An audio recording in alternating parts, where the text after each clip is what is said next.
Good afternoon, everyone. Thank you for joining Encore Palm Beach County for our monthly Zoom call. Today, we have a special opportunities for you to hear from our founder, Rosemary Nixon, as she introduces and interviews our special guest, Steven Hurwitz. Rosemary, it's all yours. Thank you, and good afternoon to everybody. I'm glad to see that you're with us here today. Stephen was recommended by Karen Roberts, who everybody knows, was actually the inspiration behind our Wisdom and Experience Works for Business Awards, which is scheduled for September 21st again this year. And if it weren't for Karen and all the work she did for the last few years on this, there wouldn't be an event. And I want to make sure that Karen gets a thank you for that. Well, a more public thank you than she's heard many from me, but couldn't have done it without her. And she recommended that we hear from Steven Hurwitz today. And Steven brings, I think, a different perspective on things as a seasoned human resource professional. He spent 30 years working with multiple industries, which I think is great. And I found very impressive. He has worked with the Harris Corporation, the Nabisco Biscuit Corporation, Starbucks Coffee, Seattle Children's Hospital, 98 Points Telehealth, and most recently, the Palm Beach County Healthcare District. A really broad range of industries, Stephen, and maybe we'll get into the why and what that diversity brought to you as an HR professional and your view of the potential of people to find work in various industries. And Stephen, and what's different about Stephen is he's semi-retired from his most recent position. And he is also unique in that he has a very strong, interest in volunteerism, helping other people and organizations.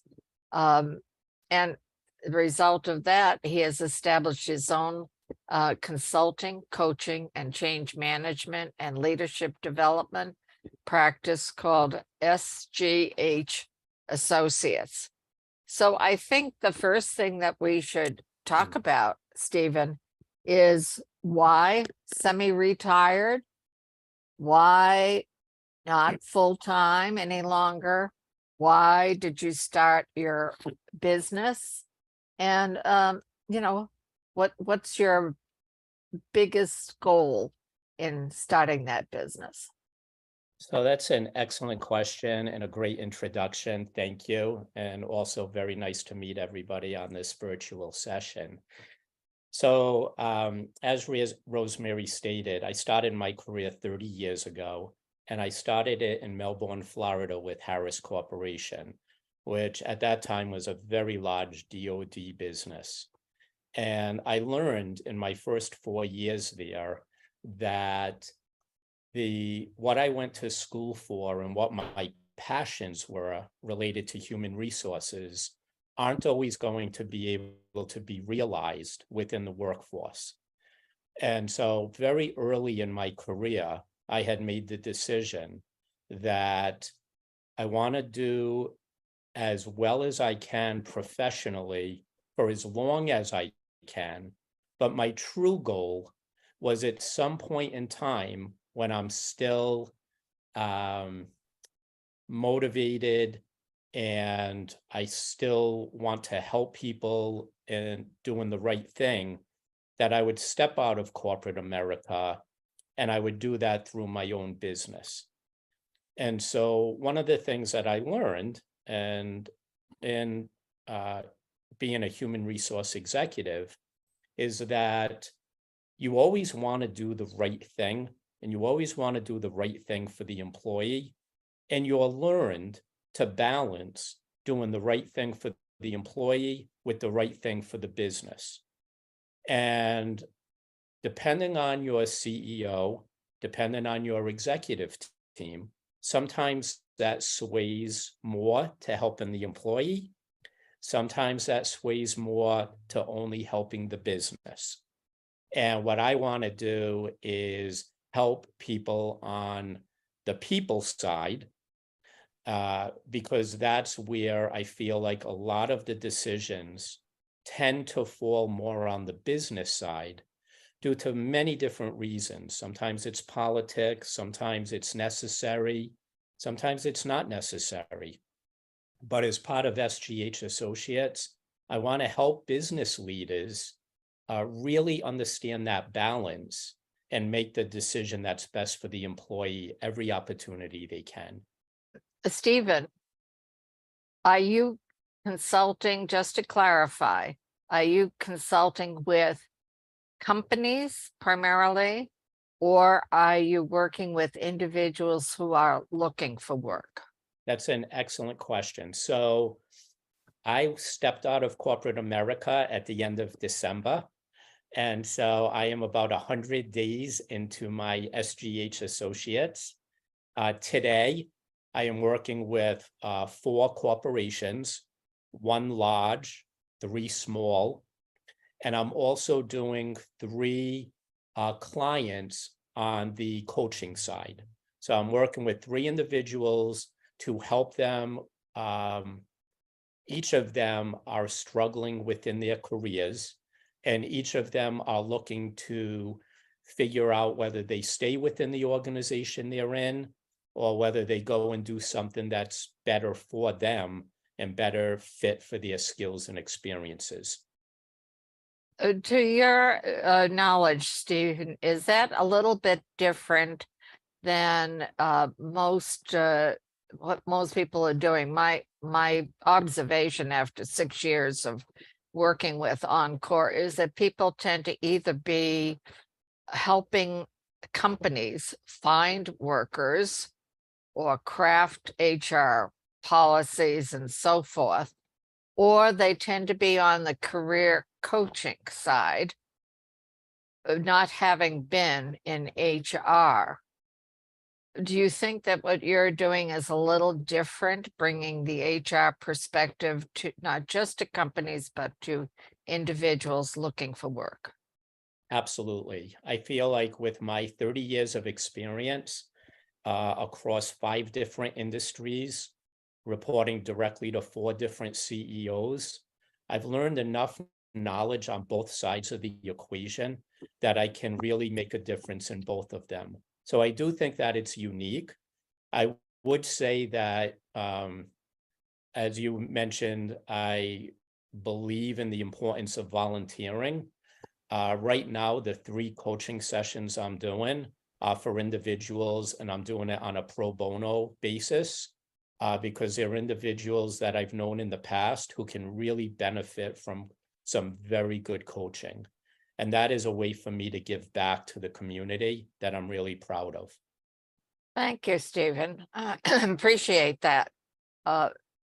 It would be a shame not to have more of that kind of help for people. The people that you're working with, would you say that they were skilled, professional people who are having a problem finding work that is commensurate with their skills and their income needs?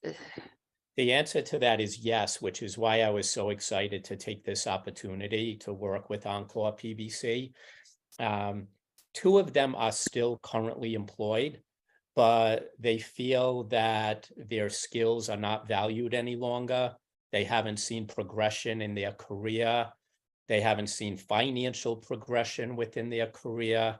And they're really trying to determine, do I just stick with it because I'm afraid to go out to the outside world? And the other individual is on the outside world, and they're looking to get back into, in their case, they're looking to get back into corporate America, and they're finding it to be very difficult. One of the things that I've noticed in talking and meeting with people that, and it goes back to the recession or the debacle of 2008, the financial crash, a lot of people in their 50s lost good jobs for whatever reason, the industry problems and so forth, the downsizing and all. And those are the people there are people who want to make a few bucks in retirement with a part-time job. Yes, we'd like to help them, but have always been more concerned about those people who have lost good jobs in the prime of their life and can't find that way back in. A lot of things happening in the labor market, and I'm sure you know about all that. But what concerns me is if people cannot make a good living in their 50s, how can they save for retirement? That's one of the things I just don't understand, how people will do that. And that's because I spent a lot of time, as you know, working with people preparing financially for retirement. But when people lose jobs in their peak earning years, and I think that's going to become a social economic problem in our society later down the line. I wholeheartedly agree with you, Rosemary. I mean, if you cannot contribute to your retirement in the 50s, and of course, you have the 2 or 3% that they'll do fine. But for the majority of folks, if you can't contribute for that 10-year period of time in your 50s, it snowballs to it becomes a lifelong problem. It's not that it goes away when you're in your 60s. It doesn't go away when you're in your 70s. It truly becomes a lifelong problem. And this is becoming a bigger problem because people are living longer. We talk about the longevity dividend and how wonderful it is that everybody's living longer. But to live longer means you have to have more money to support that longevity. So these are the things that concern me. And obviously you have your own concerns. But let's get to the question of the day, which is, why have organizations ignored the importance of the mature worker? There's a lot to say about that, I'm sure, but let's hear you. Yeah. So let me start out with an example of what should be. So early in my career, I was fortunate enough to work for Starbucks Coffee. And if anybody knows the story around Starbucks Coffee, Howard Schultz was the CEO back then. And his ultimate dream and desire was to ensure that everybody was treated better than his father, who, when he got injured in the workplace, they fired him and they were not able to put food on the table for many years. And then his father passed away. And I remember sitting around the boardroom table and we were talking about challenges that we were having within the stores of hiring good qualified baristas. Baristas are the ones who make the coffee in the store. And one of the brave, smart executives around the table said, well, I've noticed in our Northwest region, we have a much older workforce that has come into work as a barista. And quite honestly, we're having lower turnover with them. And with a little bit of extra training and a little bit of extra patience, they are doing a phenomenal job for us. And I remember Howard Schultz given one of these, which he's known for, which is basically that he's deep in thought. And he said, how could we make sure that we are the company that builds out our compensation and benefit plans to bring in the mature worker into our stores? And we literally spent months on that. And I could tell you today, because I worked there for 10 years, I'm a big Starbucks drinker and a big customer. I would say 30% of the people that I see within the store are in the 50+ age group. And the reason for that is they took the time to provide the appropriate type of training for the skills that were necessary. They offered part-time health insurance because they knew that their 50+ employees, which they call partners, were going to need that at their stage in their life. And they made their 401k retirement match available to their part-timers for the same reason that we just talked about your scenario, Rosemary. So that's what I would hope and what I would wish, and I would hope that I would see in every business. Now, to get to your question, unfortunately, that is not the case. I have worked in 7 different companies, and I would say that 5 of them live in the same stereotypical environment of the older worker. They're not going to be able to learn technology. They're not going to be as productive. They're going to cost us more on our medical benefits because they're going to need to see the doctor more. They're going to cost us more from a compensation perspective because they've got 20, 30, 40 years of working experiences. Those are the things that I still hear when I speak to HR professionals around the country and or my own experiences over the last 30 years. So it's all, in my opinion, it's all around what I believe are the stereotypes of how people think about the mature worker. They don't think like Howard Schultz and how Starbucks did 20 years ago. They think in a much more stereotypical way, which is usually more on the negative side than it is on the positive side. One of the messages that we've tried to communicate, Stephen, through our Wisdom and Experience event, our Zoom events, our newsletters, everything, is that there is a bottom line benefit to employers of retaining, retraining mature workers because of the cost, first of all, of training the young people coming into the workforce. And it's general consensus that they don't stay very long with the employer. And they have training costs, and you spend the money on training them, then they're gone. Whereas the mature worker, you spend some money on upgrading their skills, and they're still there. I mean, is that cost benefit analysis seems to be missing in the leadership of a lot of companies. And the birth rate in this country, everybody by this time, I think, knows that our birth rate has declined. And so it's not like we're going to be producing a lot of new, younger workers. And the other thing is, a couple of years ago, we shared a study that was done in 2018 by the Florida Department of Labor and the Career Source of Palm Beach County on the skills gap.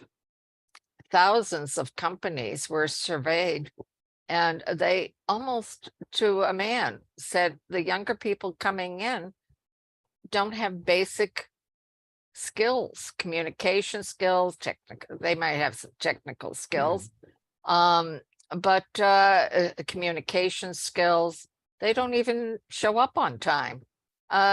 So I don't get it, Stephen. I just don't get it. Well, I think everything is around the law of averages. You know, there are some organizations that do things really well. There are some young people who come into the workforce and they come in with the right set of interpersonal skills, technical skills, etc. But you got the law of averages, and you also have the flip side to that. And how much is what percentage is one thing versus the other. I think it really depends on industry. Industry makes a big difference. I could tell if you're talking about healthcare, where I've spent the last 17 years of my career, the way that you had described what you just said, Rosemary, is 100% true. In healthcare, the nurses and the physicians, those that have 20, 30, 40 years of experience are highly valued.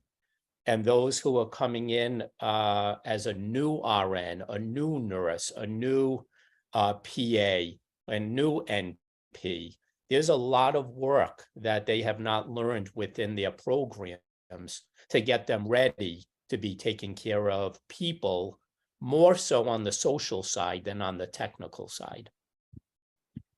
That's what they call soft skills gap. If you were trying to convince a company of the value of retaining, retraining mature workers, how would you convey the bottom line benefit to them? Because what it comes down to eventually is money. Yeah. And well, and maybe the long-term development of the company. How can that be conveyed to employers so that they get it? Or is there any possibility of doing that? Well, it has to start at the top. You know, I talked about the Howard Schultz example. I have other examples where when I worked for Seattle Children's, I remember asking the CEO, why are you hiring me? I have no healthcare experience. Why would you hire me as your top HR person? And his answer was, because I don't want what a typical HR person is within healthcare. I want somebody who's diverse in their thinking. And in our conversations over time, I learned that what was valuable to him was to retain and continue to grow and develop, at that time, his 40-somethings, 50-somethings, and 60-somethings, because he understood that's where his bread and butter was going to be. He understood that that's where the patients who are coming in are going to benefit the greatest from. So first, my first response to your question, it has to start from the top. If your CEO or your executive team believes the old stereotypes that I talked about before of the mature worker, I don't know if you have much of a chance, Rosemary. But if you have somewhere within those levels, you have an agreement and an alignment that the mature worker provides great loyalty. They have much lower absenteeism than we get from our younger staff. They have learned interpersonal skills. They can teach, coach, and mentor younger people who come into the organization. If you have that, then you have a great opportunity to move things forward. But it really does start at the top, or if not the top, within the first couple of levels there. So I learned that a long time ago, Stephen, if you want to make an impact, you have to have the support of the people on the top. They have to be responsive to the message.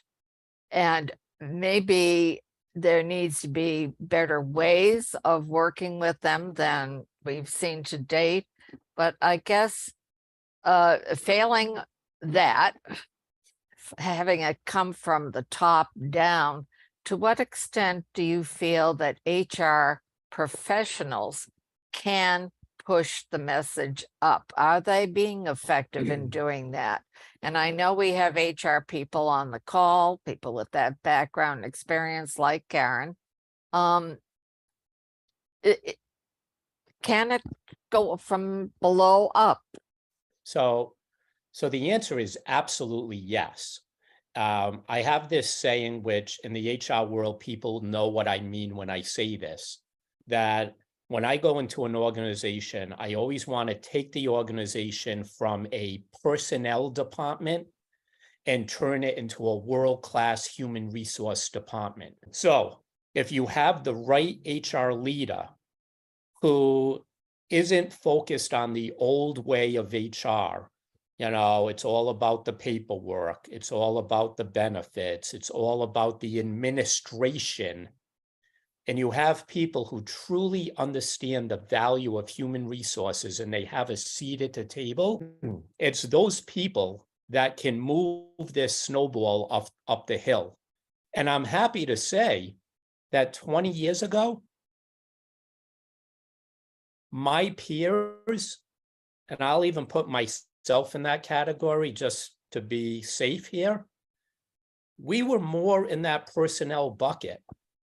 And over time, we got a bigger seat at the table, more seats at the table. And I believe today, if you ask CEOs, Fortune 500 CEOs, they're going to tell you today, especially after COVID, the number one partner on their team that they rely on is going to be their HR executive.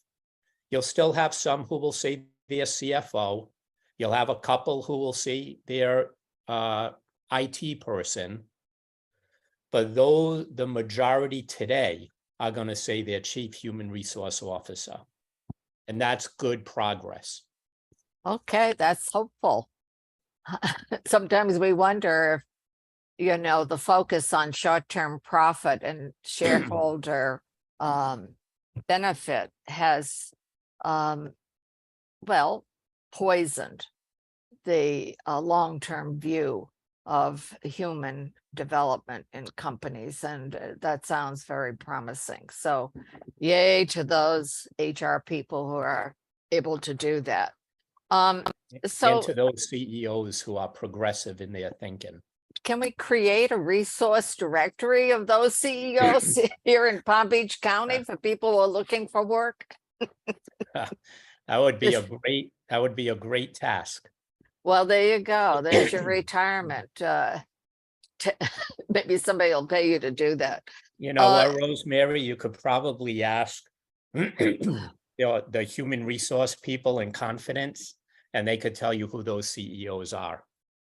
Well, Karen is very connected to the SHRM, the Society for Human Resource Management people here in Palm Beach County.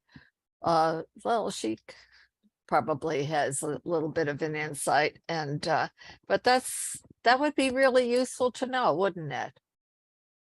Any case, so moving on to one of the things that you wanted to share with us is what you've learned in working with and supporting employees 50 plus as an HR professional. I really thought this was a great question, and I had to think of many different scenarios of people that I've worked with in the workplace and even people outside on the coaching side. I believe that those 50 plus, they have lost their voice in a lot of cases. And what do I mean by that? They've lost their voice because organizations are changing so fast. They're changing roles, they're changing skills, they're changing all different requirements of their people resources. And what I find are those who are in their 50 plus, they struggle the most to figure out where do they fit in this new equation. And so what I always do is I encourage everybody, but there are others that I really have to take by the hand to be flexible, get comfortable dealing with the ambiguity, coach and share your expertise with everyone that will open their ears and listen. And that is how I try to help this group. And so, for example, in my last couple of jobs, we've had multiple reduction in forces. We've had lots of reorganizations, and you would have a lot of folks, again, in that 50 plus group that really don't understand how to move forward in that environment. What do you mean that my skills aren't needed in this role anymore? What does that mean for me? How am I going to learn more skills? What's going to happen with my pay? Who am I going to be working for? And it becomes a very big effect on that person within that work environment and their productivity. And so I've always instructed my HR teams that you need to go as best as you can, educate one-on-ones, help the people in the place where they need it most to move forward. And that's sort of what I've seen. And that's sort of how I have tried to help and resolve that challenge. So leading from that, in the workplace experience that you had as an HR executive, how does that translate into how you can help individuals find 50 plus individuals find a job in this current environment?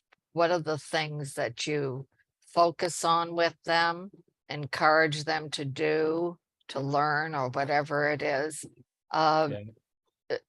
as coaching with individuals? So I have two specific things that I work on. And depending on the individual, these are really, really hard. The first one is network, network, and network. And I can't tell you how many people I have coached either as an HR executive or as part of my coaching practice, where people say, I can't do that. I don't like that. I'm uncomfortable with that. That's not going to help me. And I give example after example after example that, and one of my CEOs made this comment before, and it was a sales business. And he said, if I'm sitting at home watching TV at night, my phone never rings. If I'm out networking, almost guaranteed my phone is ringing in the next week. And I've always taken that lesson to use on the coaching side for folks, and in this case, 50 plus, that are really challenged in finding new opportunities at this stage in their life. So whether you're going out to the local church or synagogue, whether you're going out to the local society of the area that you focus in, whether you're going out to a fundraiser, wherever you're going, network, network, and network. And so that's my first one. Not easy for a lot of people, but it's crucially important.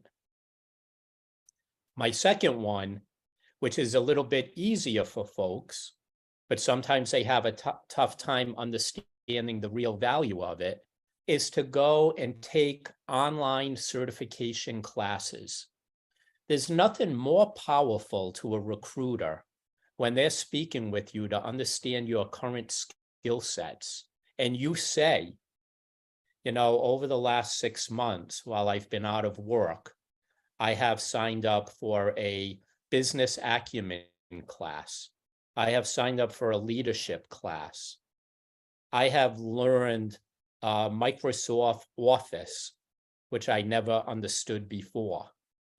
When you can share that you're a constant learner and you're willing to continue to do that, that recruiter who might have been shaking their head up front, you now have their attention, because everybody is always looking for that lifelong learner, and you want to be out front and center as a lifelong learner. So those are the two most critical things that I talk about and I help people with on the coaching side when they're looking for new jobs. Stephen, why do you think people have such a problem with networking? I mean, well, speaking for myself, I've always been an out and about person. You Yeah. want to find me, I'm out and about. And the second thing is, although I've been a working person all my life, I still am for Encore. I've also been a volunteer alongside that. And one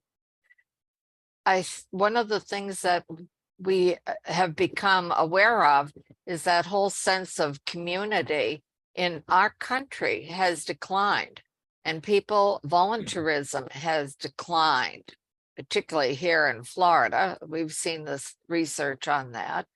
And generally, people are less involved in community, whether it's going to the church or the synagogue or the chamber or whatever it is that people used to go to.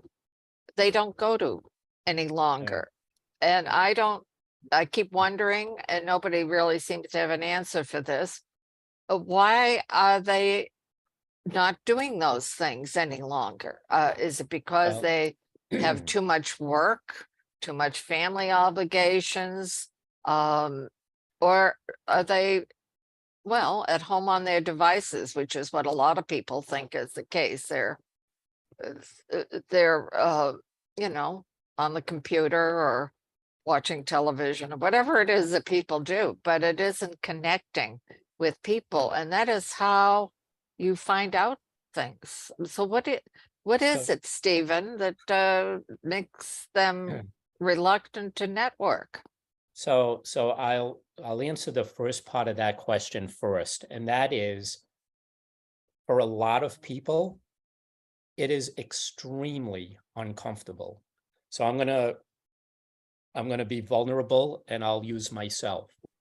So when I used to work for Harris Corporation early in my career, I was always strongly advised to go to the Brevard County, I don't think it was called SHRM at that time. It might have been the Personnel Association, but to go and network there on a monthly basis. Well, let me tell you, that was like pulling teeth. I hated it. And I would walk in the room and I'd see, I don't know, 18, 20, 22 other people. A lot of them already knew each other. And I just remember standing in the corner saying, oh my God, this is horrible. I hope somebody comes and talks to me. Now, over time, I got really good at it. But when I'm coaching people and I talk about networking, there is a big fear there of, who am I going to meet? What do I say?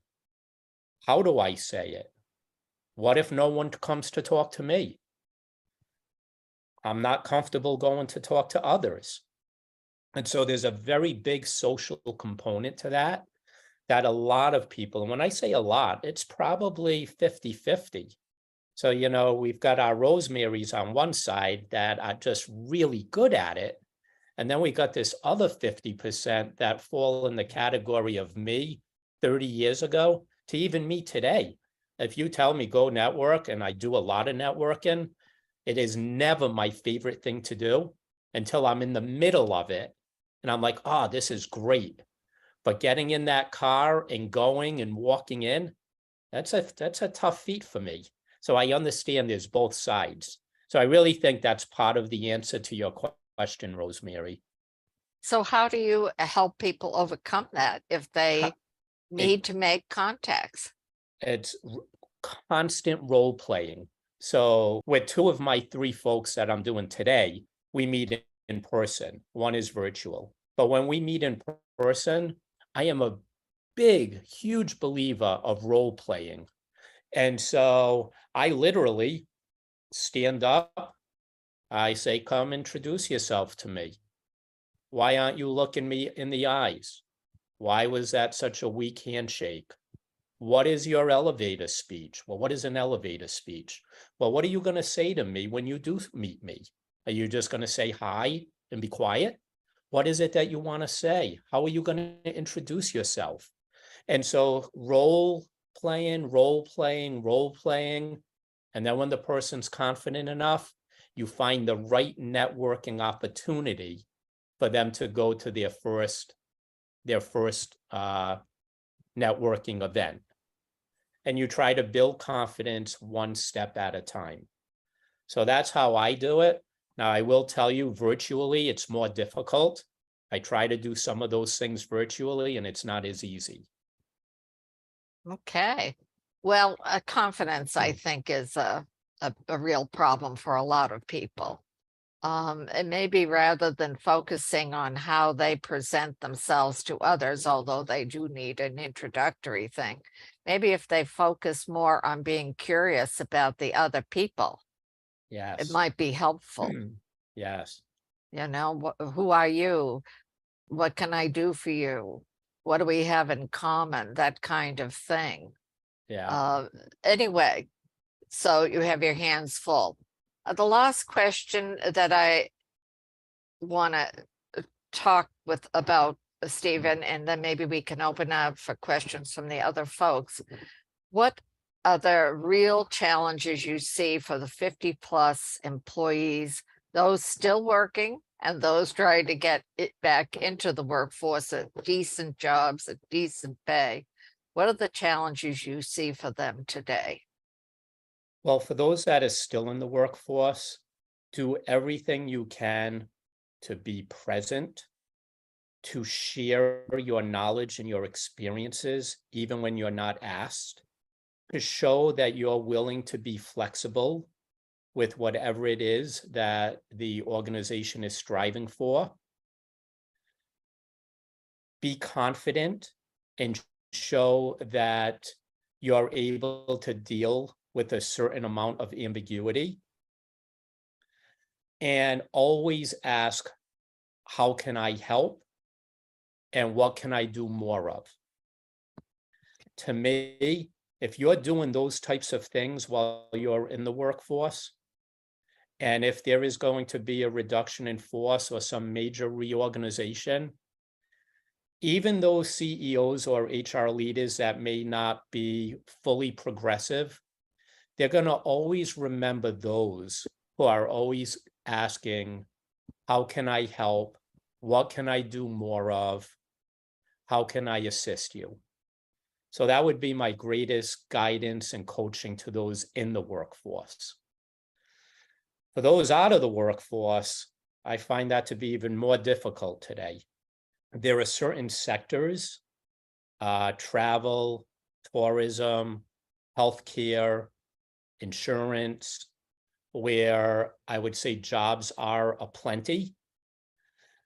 If you have an interest in those industries and you have skill sets that can add value to any of those industries, I would be looking there. The investment of your time, just like I had already said, get out there, network, meet people, introduce yourself, make sure you have an updated, clean resume that's not 6 pages long. That's another thing that I give advice on. A lot of times the 50+ employee has a 4, 5, 6 page resume. Nobody wants to look at that.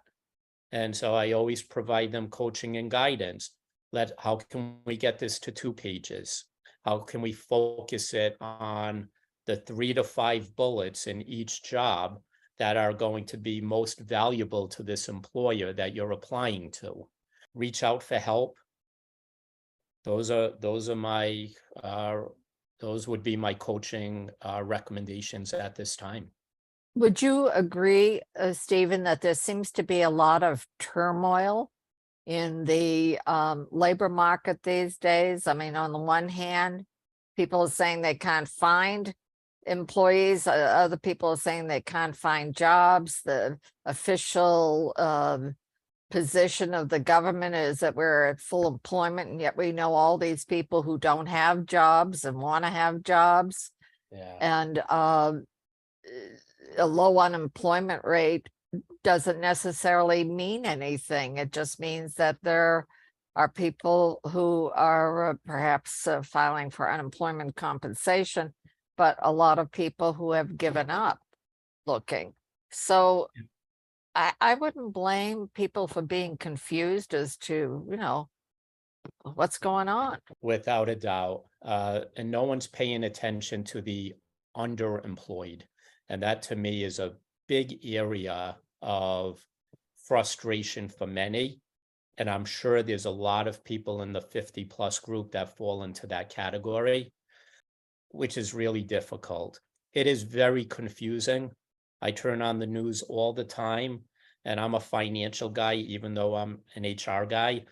A lot of us HR people are becoming much stronger on the financial side, but I can't help but put on the news and hear about how the government is trying to push us into more job losses to offset inflation.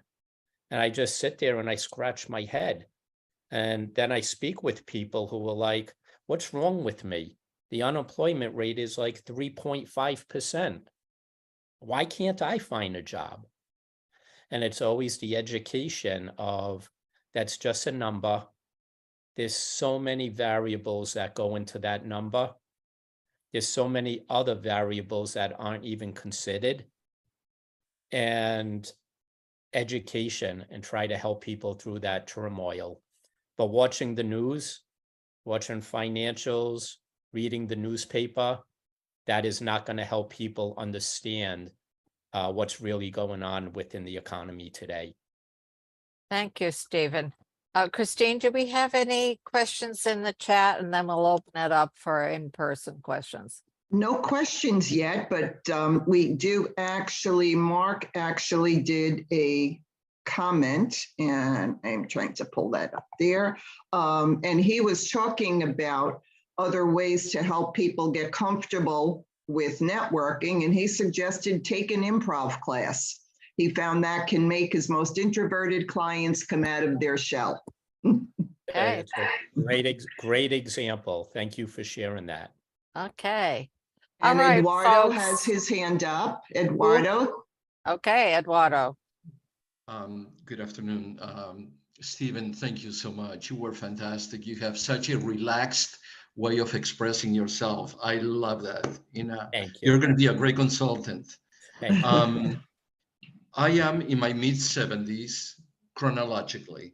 Mentally, physically, I feel like a 50-year-old person. I go running most every day, about 4 miles, 4.5 miles. But recently, there is such a need in our school district. I'm talking about now Broward County. I applied to work as a teacher assistant. I am a veteran of U.S. Air Force, honorably discharged. I have a master's degree.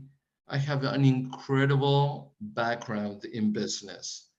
I've studied 10 different startups.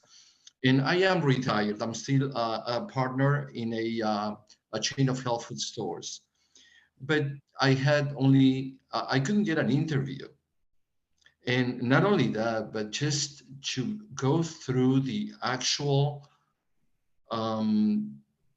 employment application was horrendous, at least with the school district. No one called me. Finally, I had to call someone else. I had to write a letter to the superintendent of schools to see if anybody could help me with my application, number one. They wanted a reference on myself. I've always been on my own. So how can I write? I finally wrote a reference on me. Eduardo is an incredible person. He's the best thing. Please hire. I didn't know what to do, but it took almost 3 weeks for me to finally able to send in that application for employment. To make a long story short, I had a great interview at an elementary. I'll take it back. It was a middle school. And they said, Ed, thank you. We love you, but we need to wait for the school principal to arrive. She's on vacation. We'll call you next week.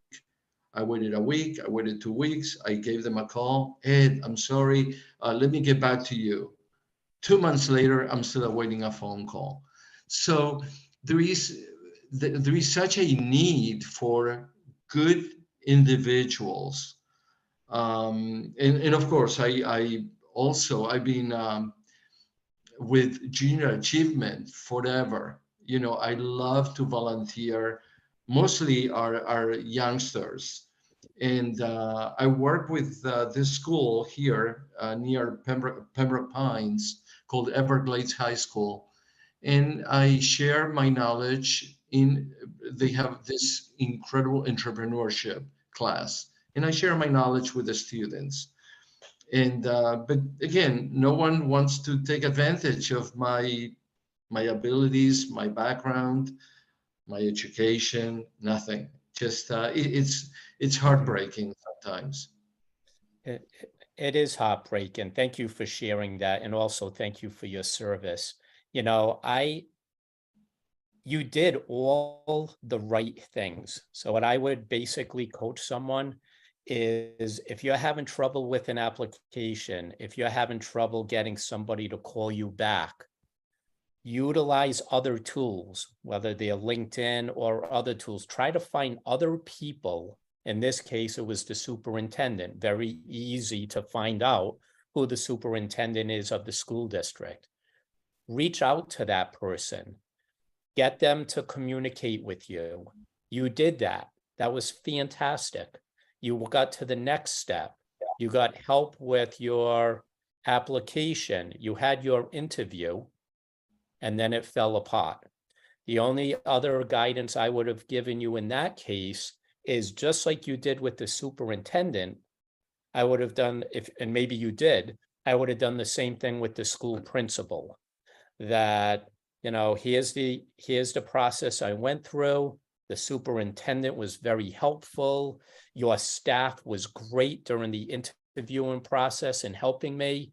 And I haven't heard anything for 2 to 3 weeks now. Can you please follow up with a phone call? I'd like to speak with you. Did you try that, Eduardo? I have not, but great suggestion. I felt I didn't want to go over the assistant principal's head, as that was the person that I spoke to. And, I felt a bit awkward going above his head to his boss, basically. Yeah. Um, You might want to couch that in I'm reaching out to you. I want to ensure that, let's say the person's name is Joe. Just want to make sure that Joe is okay and that he's still employed within the district. I've been awaiting a phone call back for the last month. Is there anything that you could help me with in this process?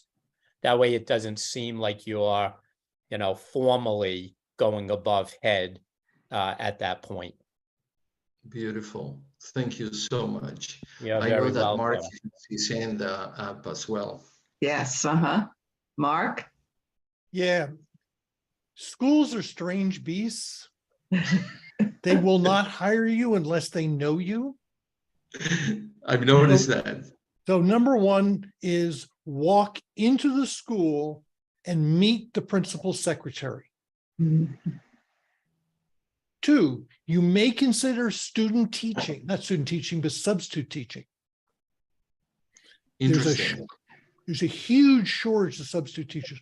Once they know you and you walk in, you smile, you're not this horrible beast, they will talk to you. Until then, when it's all going through the paper mill, and schools are hugely inefficient. After I had a near fatal bicycle accident 20 years ago, I took 2 years off in my career until high school math. And I used all my networking skills.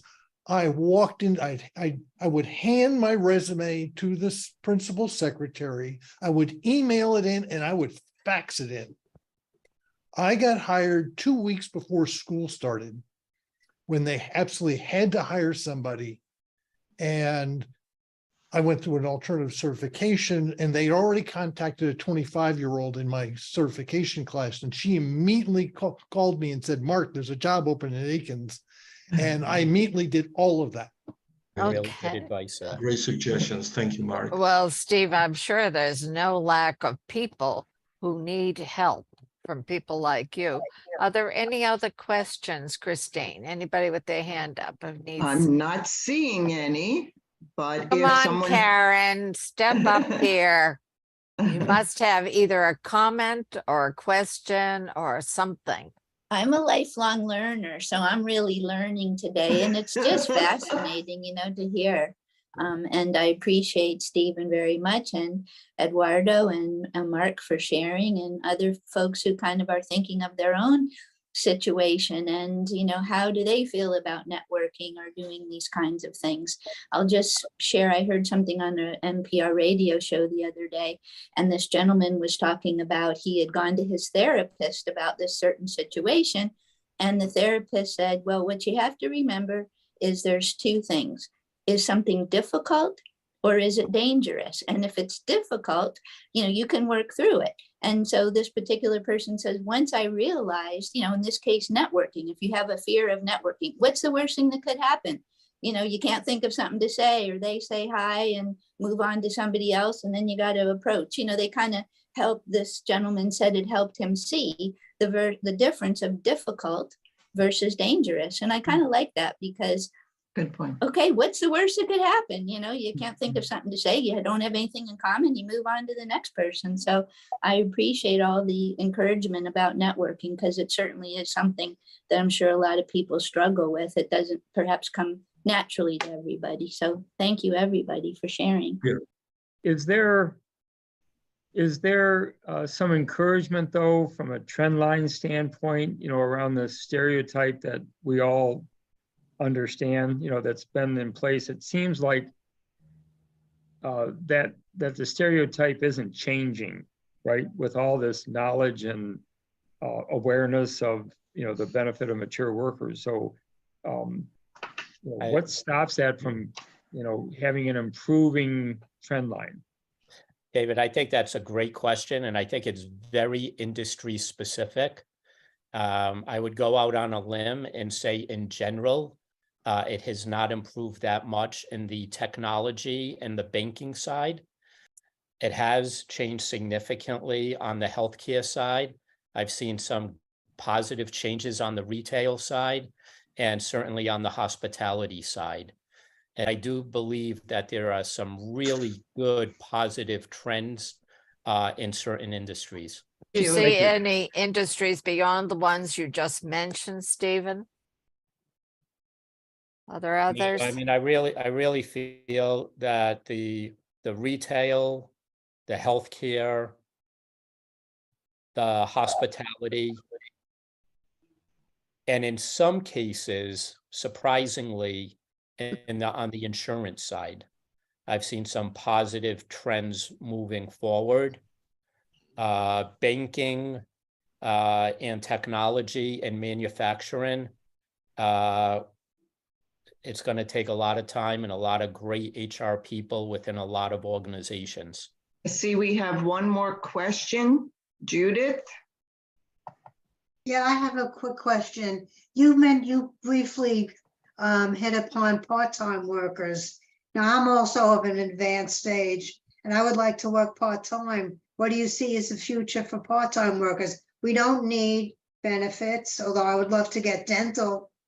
But, we're on Medicare, and, it's almost at the point now where I call myself a paper pusher. I just want a job that keeps me busy, adds a bit to my to my Social Security, and gets me out of the house. What are your thoughts on that? How are you with technology and using something like a site like Indeed? I've been using Indeed for months and months and months, and also Okay. Rosemary's site. Okay, and I ask that only because I know for part-time jobs, Indeed typically has hundreds of them within all different regions. What I don't know is how quick the employees are to respond and what they're looking for and things like that. And then, of course, there's the Encore site I took a look at that before coming on, and it's nice to see that there are organizations on there that are age friendly, not only for part-time work, but for full-time work also. Thank you.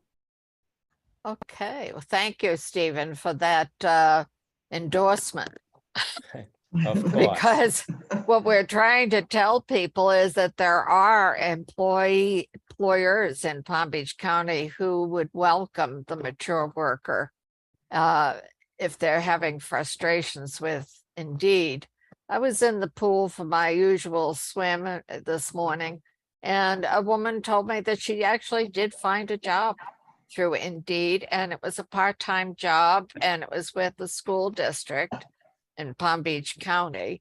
So it can happen, but you have to remember that for every job that Indeed posts on their website, there are 1 million people looking at it besides you. And that is why we are suggesting that people pay attention to those employers in Palm Beach County who would welcome a mature worker, and that's why we put their job boards on our website. And every time somebody gets in touch with me and says they're looking for a job, and I say, well, have you been on our website? Did you go to the page with all the employers that are looking for to fill jobs? Well, no. Oh, why didn't you? I mean, sometimes I will. Everybody who knows me knows I can get a little impatient with the lack of initiative that some people display who are looking for work. Looking for work is work. Always It's a has been. full-time job. It is a Full-time job. Yeah. And so anyway, Stephen, it has been really a pleasure to hear from you today. You wondered if there would be enough to keep us busy for an hour. I know. Great questions and great discussion. So Well, you have a I lot to appreciate- share with people, and I can assure you that we'll be back in touch with you how you can work with Encore going Alrighty, forward and how we can help you. all right, I would love that. Thank you so much. Thank you, Okay. Steven. Bye, everyone. everybody. Great Thank you. information. Thank you, everyone, for joining us. Have a great Wednesday.